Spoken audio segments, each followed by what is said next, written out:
Salut à tous, le journal du foot de ce mercredi 9 décembre. Triste soirée pour le football, le match de Ligue des Champions PSG Başakşehir a été interrompu sans reprendre mardi soir. Le quatrième arbitre de la rencontre scandalise le monde du football. Il est accusé d'avoir tenu des propos racistes. Selon un témoin, l'officiel aurait bien désigné Pierre Achille Webo par sa couleur de peau. Des propos qui ont scandalisé l'adjoint du staff stambouliote, mais aussi toute l'équipe de Başakşehir. Les joueurs turcs ont alors rapidement averti les Parisiens de ce qu'il venait de se passer et ces derniers se sont immédiatement rangés derrière eux. Le match se rejouera ce mercredi à 18h55 avec bien sûr de nouveaux arbitres. Neymar a publié un message après la rencontre. Le Brésilien a réitéré son engagement contre le racisme sur les réseaux sociaux. Avec ce message Black Lives Matter, Kylian Mbappé a lui aussi publié un message pour dire non au racisme, tout comme les deux clubs. Sur le terrain, cette fois, la Juve a enfoncé le Barça après le succès 2-0 du FC Barcelone à l'aller. La vieille dame a pris sa revanche à l'extérieur. Victoire 3-0 de la Juve qui termine première de ce groupe. Auteur d'un doublé, Cristiano Ronaldo a fait du Camp Nou le stade extérieur dans lequel il a le plus marqué au cours de sa carrière, avec 13 réalisations au total. À l'aller, les Blaugrana avaient provoqué la Juve sur les réseaux sociaux à propos du fameux débat pour savoir qui est le meilleur joueur de tous les temps entre Messi et Ronaldo. Les Bianconeri n'ont pas manqué l'occasion de se venger après ce succès retentissant. Nous avons tenu parole, nous vous l'avons apporté, sous-entendu le meilleur de tous les temps, a tweeté le club italien, accompagnant son message d'une photo de Cristiano Ronaldo. Un coup d'œil sur les autres résultats de la soirée. Rennes a terminé sa campagne en C1 par une nouvelle défaite 3-1 contre le FC Séville. La Lazio Rome a validé son billet pour les huitièmes de finale grâce à son match nul contre le FC Bruges.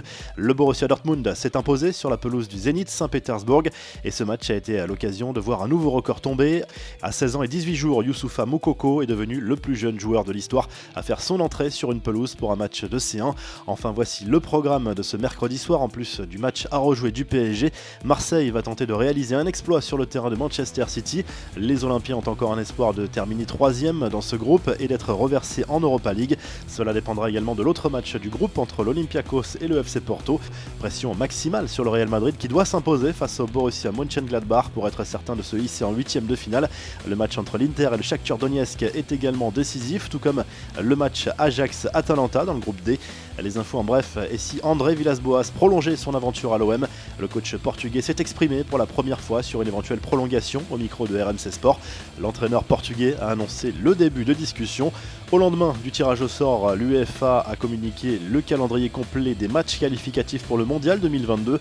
La France commencera sa campagne par la réception de l'Ukraine le 24 mars prochain. Dernier match prévu en Finlande le 16 novembre. Une bien triste nouvelle en Argentine. La presse a annoncé le décès de l'ancien entraîneur de l'Estudiantes et sélectionneur de l'Albi Céleste, Alejandro Sabella. Il avait seulement 66 ans. Du côté du FC Nantes, Christian Gourcuff a été démis de ses fonctions. Il n'est plus l'entraîneur des Canaries. Son adjoint Patrick Colo assure l'intérim. Laurent Blanc aurait refusé le poste. La réaction de Mourad Boudjelal au propos de Bernard Tapie à son encontre. La prise de parole frontale de l'ancien président de l'OM pourrait ne pas rester sans conséquence. Mourad Boudjelal a visiblement été marqué par les critiques et pourrait remettre en question sa participation au projet de reprise du club olympien. Enfin, 2 semaines après la mort de Diego Maradona, Lorenzo Insigne a rendu un nouvel hommage à l'ancienne gloire du Napoli. Le capitaine des Azzurri s'est fait tatouer sur la cuisse le visage du numéro 10 argentin en sa mémoire. En Argentine, pour honorer la mémoire de l'idole de tout un peuple, une sénatrice a proposé d'imprimer des billets avec le visage de Maradona, un projet qui sera voté au début de l'année prochaine. La revue de presse, une grande partie de la presse européenne s'indigne des propos racistes tenus par le quatrième arbitre et du manque de réaction de l'arbitre principal lors du match entre le PSG et Başakşehir. Le ras-le-bol, titre le journal L'Équipe, qui met en avant la réaction des joueurs à l'origine de l'arrêt de cette rencontre. En Espagne, AS consacre également sa une à cet événement qui restera dans les mémoires dans la lutte contre le racisme dans le football. Stop au racisme, titre le journal espagnol qui lui aussi salue la réaction des joueurs. Le quotidien Sport en parle également, mais revient surtout sur le fiasco du FC Barcelone, battu 3-0 par la Juve de Cristiano Ronaldo au Camp Nou en Ligue des Champions. Lionel Messi tête baissée à la une et les socios du Barça doivent se demander comment cette équipe pourra ramener un titre cette saison. En Italie, la Gazzetta dello Sport salue ce succès de la Juve et cette performance historique en terre catalane.